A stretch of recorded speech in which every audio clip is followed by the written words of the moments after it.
घरोघरी मातीच्याच या मालिकेच्या 29 जुलैच्या भागामध्ये ॲक्च्युली आता सौमित्रने सगळी लताची माहिती काढून आणलेली आहे आणि त्यानंतर लताच्या समोर लता कारखानीस असं नाव समोर आणताच सगळं सत्य सांगायला आता जानकी सांगते. सांगा, जे काही सत्य आहे ते सांगा. आणि मग लता आपल्याला कसं ऐश्वर्याने इकडे आणलं, काय पद्धतीने इकडे आणलं आणि त्यानंतर ऐश्वर्याने कशा पद्धतीने सापळा रचला हे सगळ्यांच्या समोर आणलेलं आहे. आणि त्यानंतर काय घडलंय, कसं घडलंय, सुमित कसा धक्का बसलाय, सगळं सगळं पाहूया. इकडे आता कार्यक्रम चालू असतो मंगळागौरीचा. खुंटल मिरची जानकीला त्रास दिला जातो. जानकी म्हणते, ए आता बास करा हा, मला आता खूप त्रास होते, बस करूया. पण कुणीही जानकीचं काहीही ऐकायला तयार नसतं. तू कर कर असं म्हणत तिला आता बायका अडवत असतात. पण त्याच वेळेला लता मला माझ्या मुलीची मदत करायला पाहिजे, काहीही झालं तरी सुद्धा तिला त्रास होतोय असं म्हणत ती तिकडून उठते. त्यानंतर ती उठल्यावर ती मग लगेचच आता इकडे ती जानकीकडे येते आणि नाळ जुळणार रक्ताची भेट होणार आज माये लेकीची असं गाणं म्हणत ती आता जानकीच्या जवळ जाते. मंगळागौरीचा कार्यक्रम चालू असतो आणि हिचं हे गाणं जानकीला जरा आता आश्चर्य वाटतं आणि बाकी सगळ्यांना सुद्धा. बराच वेळ दोघे जणी एकमेकींच्या सोबत असतात. बराच वेळ एकमेकींच्या सोबत त्या झुंबराच्या खाली उभा आहेत. ही संधी बघून ऐश्वर्या ताबडतोब या सगळ्यामध्ये आता त्या दोघींकडे येते. दोघींकडे आल्या लगेचच आता झुंबर खाली पाडते. म्हणून आता ऐश्वर्या झुंबर खाली पाडण्यासाठी तिकडे येते आणि त्यानंतर ती झुंबराची दोरी खेचते. तोपर्यंत ती विचार करते, काहीही करून या लताला संपवायलाच पाहिजे. जोपर्यंत ही लता संपत नाही तोपर्यंत हे सत्य तसंच राहणार आहे आणि हे सत्य मला कुणाही पर्यंत पोहोचू द्यायचं नाहीये. म्हणून आता इकडे लगेचच ऐश्वर्या ती दोरी खेचते. दोरी खेचल्यावरती ताबडतोब तो झुंबर खाली येतो. झुंबर खाली आल्यावरती ताडकन आता इकडे तो लताच्या डोक्यात पडणार. पण तितक्यात ऐश्वर्याने हे सगळं केलेलं कारस्थान जानकी पाहते. जानकी आता लताला बाजूला ढकलते. एका साईडला जानकी पडते आणि त्यानंतर मग आता जानकीला वाचवायला ऋषिकेश येतो. धावत पळत ऋषिकेश या सगळ्यामध्ये आता जानकीला जानकी जानकी सगळेजण जानकी जानकी असं म्हणायला लागतात. काय झालं तुला असं म्हणत सगळेजण जानकीच्या दिशेने जायला लागतात. ज्या वेळेला सगळेजण जानकीच्या दिशेने जातात त्यावेळेला ऐश्वर्या गडबडते. दरवेळेला माझा प्लॅन फ्लॉप करण्यासाठी का बरं ही आता मध्ये येत आहे, मला खरंच कळत नाहीये. प्रत्येक वेळेला माझा प्लॅन असाच फ्लॉप करते असं म्हणत ती खूप चिडलेली असते. बरं, हे सगळं चालू असताना मग आता ऋषिकेश जानकीला उचलतो. जानकीला उचलून तो लगेचच आता आतमध्ये घेऊन जातो. ज्यावेळेस तो जानकीला उचलून आत नेतो त्याच वेळेला सगळेच जण आता इकडे ऋषिकेशच्या मागोमाग जायला लागतात. तोपर्यंत सौमित्र इकडे सगळी माहिती काढण्यासाठी आलेला असतो. सौमित्राला आता इकडे काही झालं तरी सुद्धा लताबद्दलची माहिती काढायची असते. म्हणून आपल्या सोर्सेसना कामाला लावतो आणि त्याचा खास मित्र याला ताबडतोब तो आता फोन करून सांगितलेलं असतं. मग तो येतो, काय रे काम झालं का? यावरती मित्र म्हणतो, तू मला एखादं काम सांगितलंस आणि ते काम झालं नाही, असं कधीतरी होईल का? तुझं काम झालेलं आहे. यावरती मग तो सांगतो, ती पार्वती रणदिवे नाहीये, ती बाई आहे. यावरती सौमित्र म्हणतो, बोल बोल कोण आहेत त्या बाई? यावरती तो म्हणतो, अरे थोडं सस्पेन्स मला पण ठेवू दे. या पेनड्राईव्ह मध्ये हिची इत्यंभूत माहिती आहे, आधीपासून ती नंतरपर्यंत सगळी कुठे होती, काय होती, सगळं सगळं आता या पेनड्राईव्ह मध्ये आहे. ते सगळं सत्य तू बघ आणि त्यानंतर मग आता निर्णय घे काय करायचं ते. असं म्हटल्यावर ती सौमित्र त्याला थँक्यू म्हणतो आणि त्याला घरी जायची घाई असते. त्यामुळे लगेचच तो पेनड्राईव्ह घेतो, आपला लॅपटॉप काढतो, लॅपटॉपला तो पेनड्राईव्ह लावतो आणि त्यातली सगळी डिटेलमध्ये माहिती तो आता काढतो. सगळी माहिती काढल्यावरती जी माहिती काही समोर येते त्यानंतर तो हादरतो. एक एक करत सगळ्या माहिती समोर आलेल्या असतात. बरं, तोपर्यंत जानकीला घेऊन आता ऋषिकेश बेडवरती ठेवतो. तोपर्यंत जानकीला आता इकडे श्वास घेता येत नसतो, ती बेशुद्ध पडत असते. मग आता अवंतिका आणि आता सगळेच जण तिची काळजी घेत असतात. सुमित्रा कितीही तिचा रागराग करत असली तरी सुमित्राला जानकीची काळजी वाटत असते. काय झालं हे अचानक? नानासाहेब म्हणतात, सगळी धावपळ तिनेच केली, सगळं काही तिने उरकलं आणि आज आज अशी निश्चित होऊन इथे पडलेली आहे. खरंच जानकी, तू जे काही केलंस ना त्यानंतर तुझी ही अवस्था मला बघवत नाहीये असं ते म्हणायला लागतात. बरं, हे सगळं होत असताना ते म्हणतात, मला कळत नाहीये, वर्षानुवर्ष आपल्या घरामध्ये हे जे काही झुंबर आहे हे झुंबर कसं काय पडलं? नाही नाही, काहीतरी गडबड आहे. झुंबर कसं पडलं यावरती सुमित्रा चिडते आणि तुमचं काय चाललंय? झुंबर कसं पडलं? झुंबर कसं पडलं? हे झुंबर पडल्याची चौकशी करायची आहे तुम्हाला, की आता नक्की जानकीला काय झालंय ह्याची चौकशी करायची आहे. डॉक्टरांना बोलवा. उगाचच नको त्या चौकशा करत बसू नका, असं म्हणत सुमित्रा, ए जानकी, जानकी उठ ना. जानकी काय करतेस असं? जानकी उठ ना, काय झालंय तुला? जानकी उठ ना, असं काळजी दाखवायला लागते. सुमित्राला या सगळ्यामध्ये जानकीची काळजी वाटत असते आणि त्यानंतर ती आता जानकीच्या उशाशी बसून राहते. नक्की काय झालंय?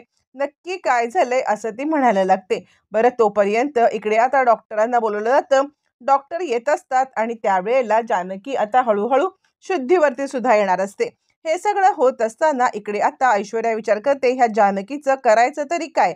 हिला या सगळ्यामध्ये आता इकडे मी कशा पद्धतीने हँडल करू? प्रत्येक वेळेला माझी आता प्रत्येक गोष्ट ही फेल करते आणि आत्ता जर का ह्या सगळ्या गोष्टी घडल्या, सत्य जर का समोर आलं तर माझं काही खरं नाहीये, असा विचार करत ती लगेचच बाहेर येते. बाहेर आल्यावर ती तिथल्या बायकांना सांगते, एक काम करा, तुम्ही आत्ताच्या आत्ता इथून निघून जा. कारण कसं आहे ना, तुम्ही जर का इकडे थांबलात तर आता अजून तुम्हाला लेट होईल. कारण इकडे खूप पॅनिक सिच्युएशन झालेली आहे आणि त्यामुळे तुम्ही इथून निघून. यावरती बायका म्हणतात, पण जानकी, त्यावरती ती सांगायला लागते, जानकीला बघण्यासाठी आम्ही आहोत, तुम्ही त्याची चिंता करू नका. डॉक्टरांना बोलवलंय आणि अडकलात ना तर खूप वेळ तुम्हाला इकडे बसून राहायला लागेल, असं म्हटल्यावरती मग आता ती सगळ्यांना घालवते. त्यानंतर सगळ्या बायका निघून गेल्यावरती ती आता लताकडे येते. लता म्हणते, तू मुद्दाम केलंस ना हे सगळं? मला मारण्यासाठी केलंस ना? अगं मी बघितलं, तू मुद्दाम झुंबर हे केलंस ना? तू माझ्या जानकीच्या जीवावरती उठलेस. यावरती लताचं तोंड बंद करत ऐश्वर्या म्हणते, गप्प बसा, जरा जास्तच बोलताय तुम्ही. यावरती लता सांगते, जास्त?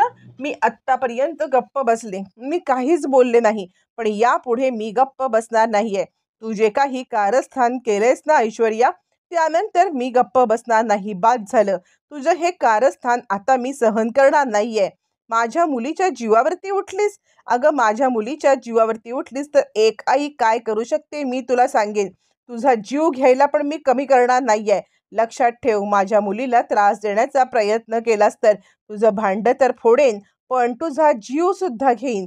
जीव घेऊन तुला सोडणार नाहीये हं मी, असं ती म्हणायला लागते. बरं, हे सगळं झाल्यावरती मग आता इकडे जानकीला पाहण्यासाठी डॉक्टर येतात. डॉक्टर म्हणतात, फार काही नाहीये, त्यांना डोक्याला थोडासा मार लागलाय, थोडाफार त्यांनी आराम केला की त्यांना जरा बरं वाटेल, असं ते म्हणायला लागतात. असं म्हटल्यावरती मग मात्र आता इकडे ऋषिकेश डॉक्टरांना आभार मानतो आणि त्यानंतर डॉक्टर पूर्णपणे जानकीला रेस्ट घेण्यासाठी सांगतात आणि आराम करण्यासाठी सांगून लगेचच आता इकडे डॉक्टर तिकडून निघून जातात.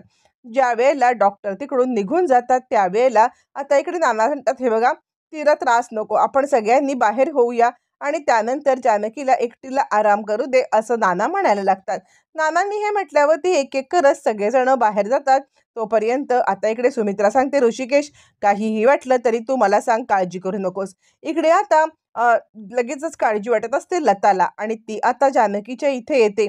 जानकीला पाहते आणि माझ्यामुळे ही तुझी अवस्था झालेली आहे. या आईची अशुभ पावलं तुझ्याकडे पडली आणि आईची अशुभ पावले पडली म्हणून तुझी ही अवस्था झालेली आहे जानकी.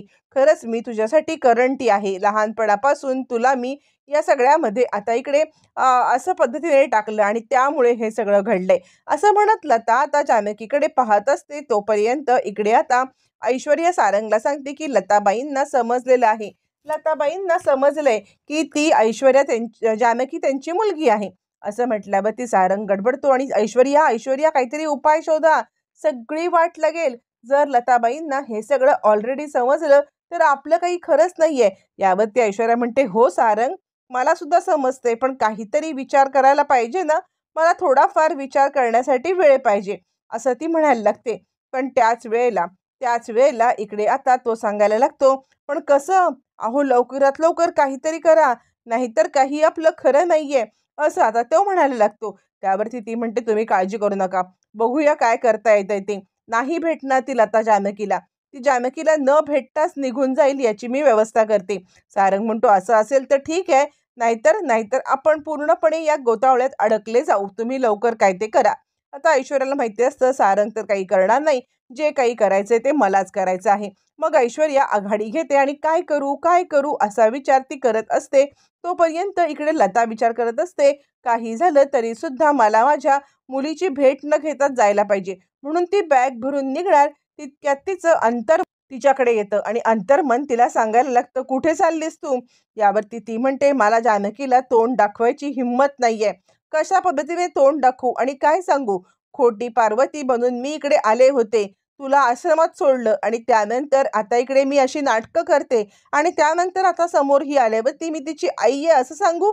काय माझ्याबद्दल ती विचार करेल या गोष्टीची मला आता चिंता वाटते. त्यापेक्षा तिला काही न सांगता मी निघून गेलेलीच बरी नाही का? असं म्हटल्यावर ती मग आता तिचं अंतर्मन सांगतं, असं कसं? इतके वर्ष तिने तुझा आणि तू तिचा विरह सहन करत आलेली आहेस ना. मग काहीही झालं तरी आत्ता ही गोष्ट शक्य नाहीये. आता सत्य समजलंय तर सत्याला तुला सामोरं जायलाच पाहिजे. काहीही झालं तरी सुद्धा आत्ता जर का तुला सत्य समजलंय तर तुला या सगळ्यामध्ये आता हे करायलाच लागणार आहे. काहीही झालं तरी तुला सत्याचा सामना करायला पाहिजे असं ती म्हणायला लागते. त्यानंतर मग आता ती सांगते, पण ऋषिकेशराव, बाकी सगळे घरचे ते काय माझ्याबद्दल विचार करतील? यावरती लता म्हणते, जो काही विचार करायचा तो करू दे.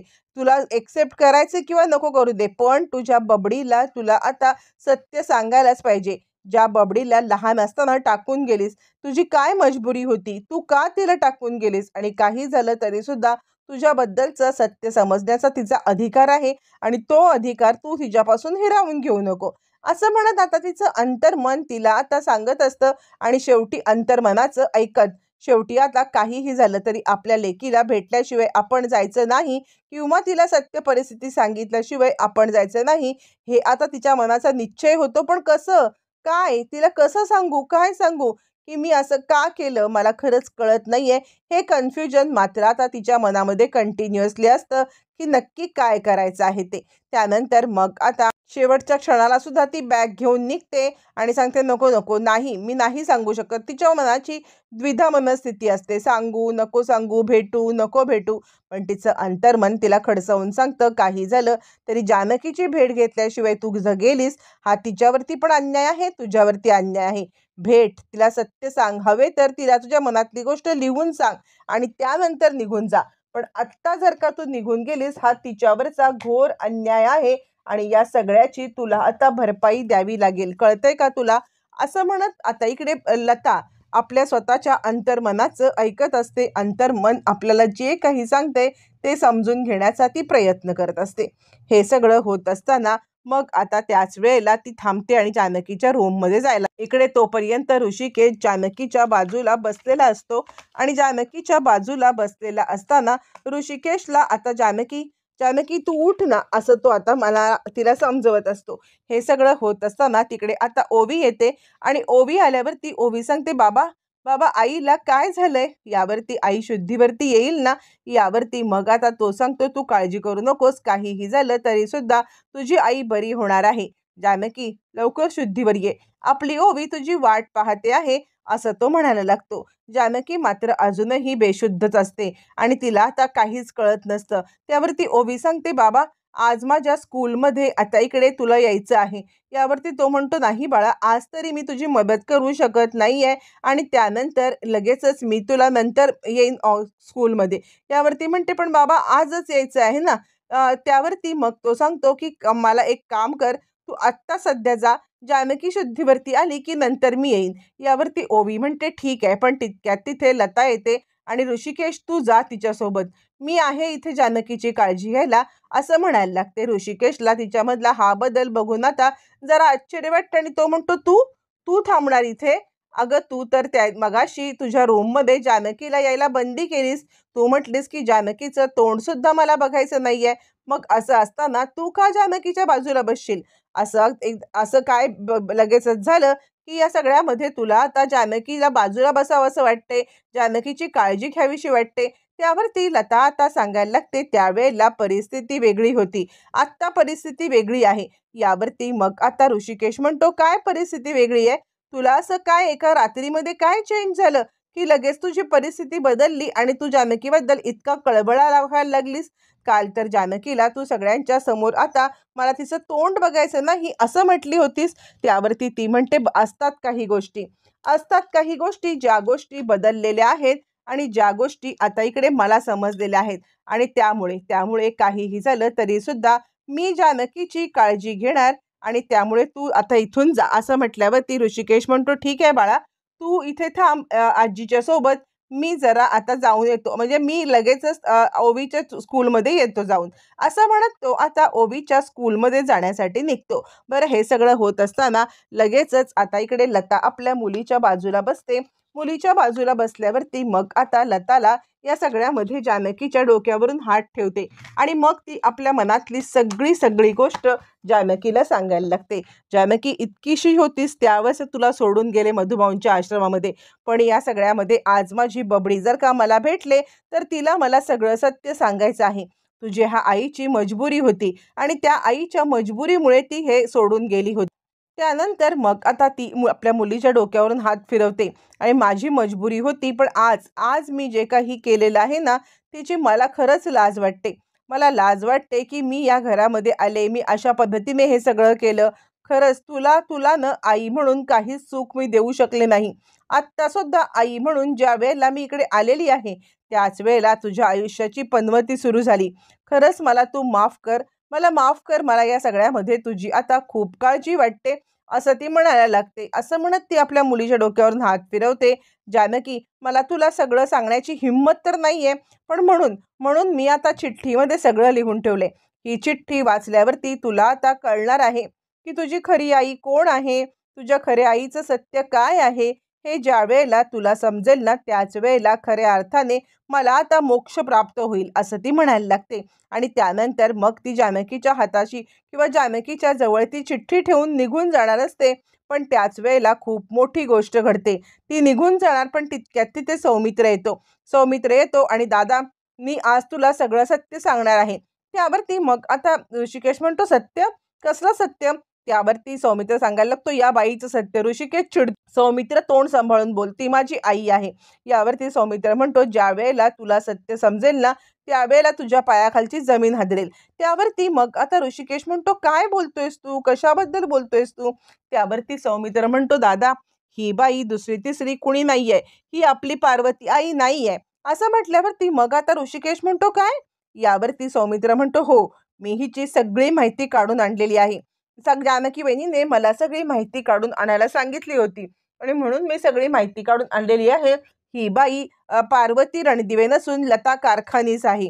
असं म्हटल्यावर ती पेनड्राईव्ह, सगळे पुरावे, तिच्याबद्दलचं इत्थंभूत माहिती सगळं सगळं सौमित्रने समोर आणल्यावरती लताच्या पायाखालची जमीन हादरते.